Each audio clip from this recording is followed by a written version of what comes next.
শুভ দুপুর বন্ধুরা। দেখো, রান্না তো সকালে ভাত আর ডাল হয়ে গেছে, আর শিম আলুর ভাজা করেছিলাম। আর এই দেখো, আমার মেয়ে এই তরকারিটা করেছে, কুমড়ো আলু দিয়ে একটা নিরামিষ তরকারি করেছে। নিরামিষ না, এটা এটা পেঁয়াজ দেওয়া আছে।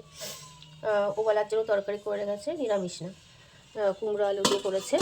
আর এখানটায় আমি তেল বসিয়েছি। দেখো, এই যে আমুদি মাছ এরমভাবে ভাজবো, ফ্রাই করব। আর এই যে পেঁয়াজ, এই যে আলু ফ্রাই করে একটু তরকারি করব, কিছুটা ভাজা রাখবো আর কিছুটা তরকারি করব। এই যে মশলা, তো এটা এখন আমি ভাজা করব।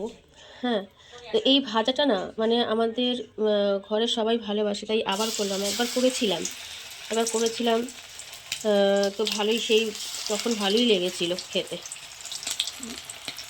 আবার করলাম। আমার মেয়ে বললো যে মা একটু করো না, এরকমভাবেই ভাজা করলাম। এই মাছে না ভাজা খেতেও ভালো লাগে, আর তোমার চচ্চড়ি খেতেও ভালো লাগে, দুটোই করেছিলাম সেইবারে আমুদি মাছে। তো ঠিক আছে বন্ধুরা, তাহলে এখন রাখছি, আবার অন্য কোনো ভিডিও নিয়ে পরে আসছি।